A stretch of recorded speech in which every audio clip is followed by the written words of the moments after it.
What's up, everybody? Welcome to the channel. I wanted to start off by letting you know I ended up going in. I felt the need.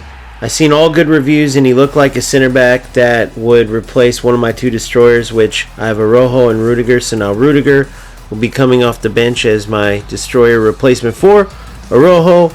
And then I have Marquinhos as a substitute for Augenthaler is how you pronounce it. A Bayern Munich legend that also played for West Germany, won the World Cup in 1990, won a ton of Bundesliga titles with Bayern Munich, and I'm glad I dug for him. He's an absolute beast. Yes, he's not the fastest center back, but he more than makes up for it with his agility for a center back, and he absolutely, when it says build up, he truly is a build up center back. Excellent with the ball at his feet, excellent passing, excellent dribbling for a center back. And he fits perfectly, right? So now you have Maldini, a defensive fullback, next to Araujo, a destroyer, next to Augenthaler, a build-up center back, next to Zanetti, an attacking fullback. Then you got Gattuso, a destroyer, next to Pirlo, an orchestrator.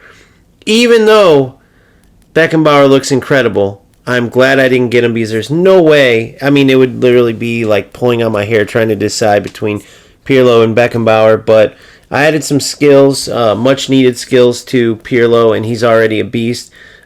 Great, the best passing in the game, I would say. I know I haven't used all the players, but from what I've seen, I don't know how someone could be better, maybe equal.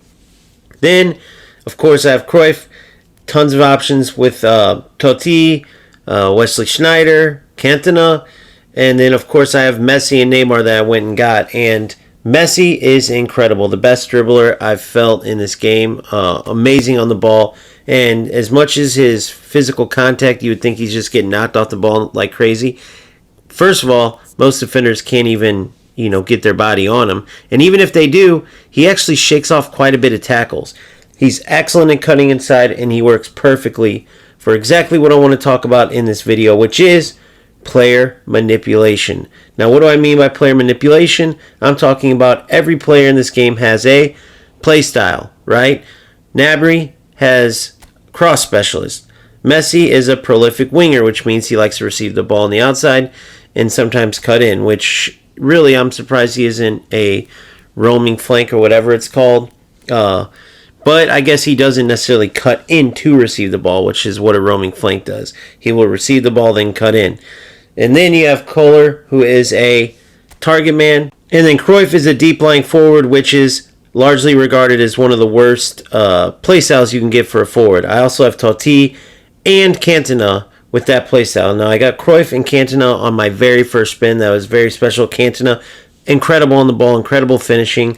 And then Totti, I received him with Pirlo and Gattuso. So, the reason I tell you that is it's not like I just was going after all these deep-lying forwards. When I got Totti, I ended up getting Pirlo as well, and then Gattuso, who was actually who I was going for. So I dug deep for him.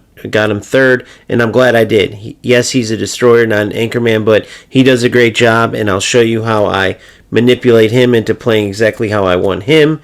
He will be a main subject in this video, as will Cruyff, as will Messi, and some other players as well. You'll see what I mean, but I wasn't going after Totti there. He's a fantastic player coming off the bench. Could easily be a striker, a starter, and a striker for many squads. I don't really mind the deep lying forward. The reason why it's largely regarded as the worst play style for forwards is because of the meta. What is the meta? Through ball, through ball, through ball. Well, I'm not some meta you-know-what, so I don't mind it. Now, with that being said, would I like an advanced striker sometimes? Yes, and that's why I went for Samuel Eto'o. But on the very first spin, I end up getting a double, my first ever and only double to this point. It was Cruyff and Cantona, who were both excellent, but also both deep-lying forwards, whereas Eto'o was an advanced striker. So I ended up with a situation where I had to figure out how to start. I tried to start all three, playing all of them as secondary strikers. However, it was kind of isolating Kohler because you had a target man playing back to goal and you had three players coming deep for the ball. It just didn't fit quick counter at all, which I want to play without just going through ball, through ball, through ball. And I finally figured out the best way to do it. Again, player manipulation. So what does that mean? I'll tell you exactly what it means. When you don't want a player to play a play style, what do?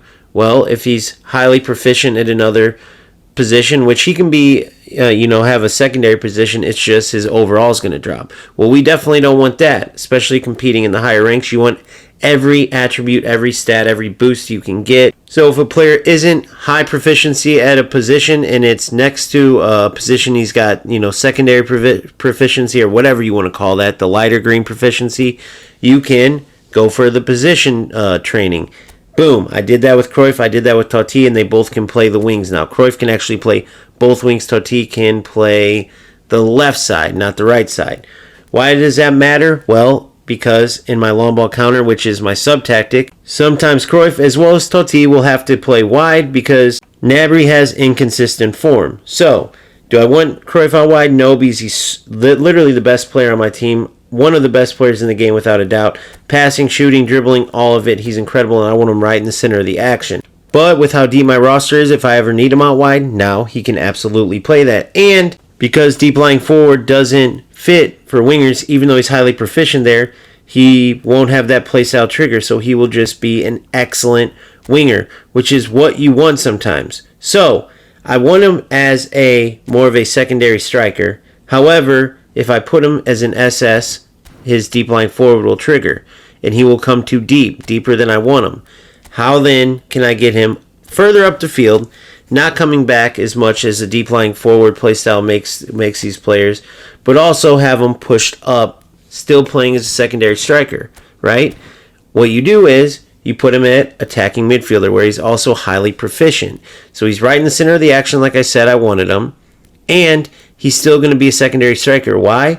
Because of this. The individual instructions. So I'll go in, I go to offense, and then offensive, and what you see there is a player will stay higher up the pitch. So both my regular quick counter tactic and my sub tactic, which is long ball counter, I have Cruyff on the offensive, right? From the offense, individual instructions, offensive, which means he will just stay higher up the pitch. Now, he's an attacking midfielder, deep lying playmaker doesn't trigger, and he's got the offensive tag, so he'll stay higher up the pitch, right where I want him. Still in the center of the action, still operating as a secondary striker despite having deep lying forward and not truly being an SS on his position. He's still an AMF.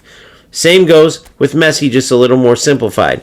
Messi, I simply want him staying out wider, I should say, but cutting into the middle as almost a wide sitting striker, if you will.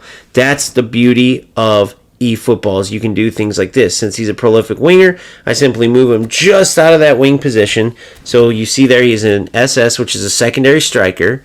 And then in the sub-tactic, you see him, he's in the same spot just about, but a wing forward. So the difference is, as a wing forward in the sub-tactic, he will actually act as a winger looking to cut in, which I want to because Zanetti's an attacking fullback.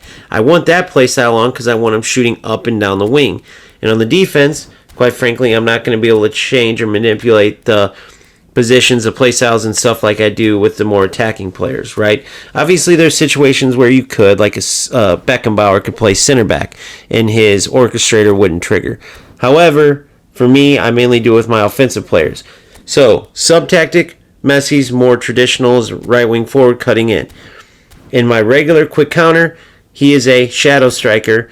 The prolific winger won't trigger because he's a shadow striker and that doesn't fit. So he will still be cutting in. However, the reason why in the quick counter I didn't want him as a wing forward is because I want him starting more central, right? Because the balls that will be played will be more from a central space, whereas the quick counter, it's more spread out and I want him starting wider. Even if he receives it wide and cuts in, that's fine. In the quick counter, I want him shadow striker because I want him receiving it closer inside. He still can cut across and get that left-footed shot, which is what you're looking for. But I also want him connecting with Kohler, so Kohler can either knock the ball down or he could play 1-2s with Kohler, right? Whereas in the long ball counter, I want him further out wide to stretch the defense out. Then he can cut in. Still connecting with Kohler, but receiving it wider. Cutting in, and then he also will have Zanetti as an option overlapping. So, for both Messi and Cruyff, I was able to turn off their playstyle and it actually helped them.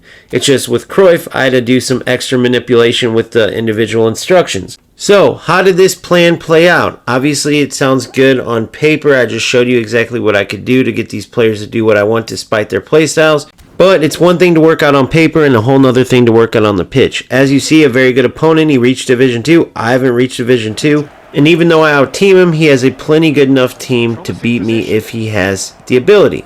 But as you can see, we win pretty convincingly. And I wanted to show you this example because I manually pulled back Cruyff, and he gets all the way up the pitch in a striker's position and finishes a ball off with an assist from Kohler.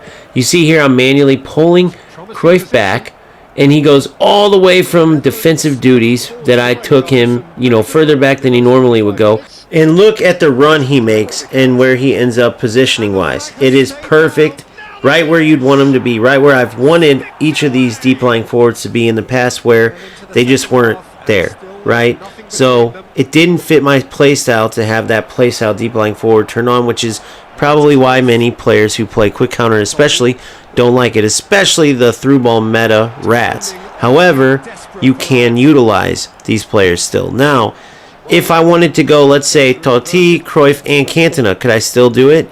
Yes, but only for two of them. One of them would just have to play as a regular attacking midfielder. The other two, I could put both of them on offensive, keeping them pushed forward. But there's also, on the defensive side, I could have a counter target. So I could use that on the third player if I wanted him pushed higher up as well.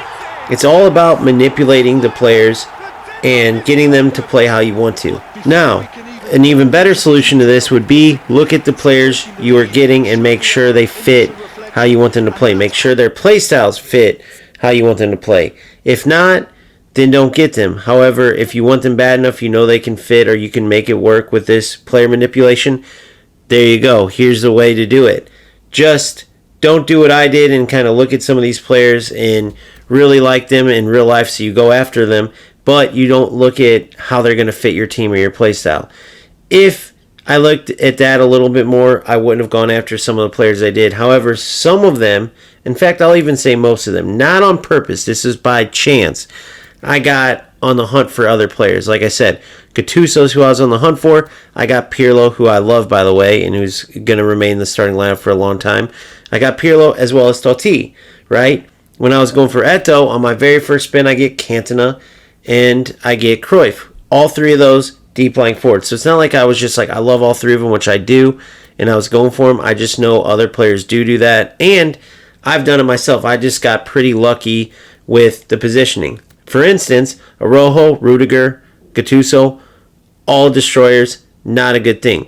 Hence why I went for Augenthaler, who is brilliant. He is excellent. Do I know who he is from his actual career? No. Was he clearly a stud? Yes, a World Cup winner, several Bundesligas. But I knew why I needed a build-up player. I saw where the three destroyers as my centermost defensive players was hurting me. It really was, because you'd have all three pressuring, and it allowed players to just cut through my defense when they otherwise shouldn't. Now, Araujo and Rudiger, excellent. Gattuso, excellent. But when you have all three players pressuring, right, you're going to leave holes open.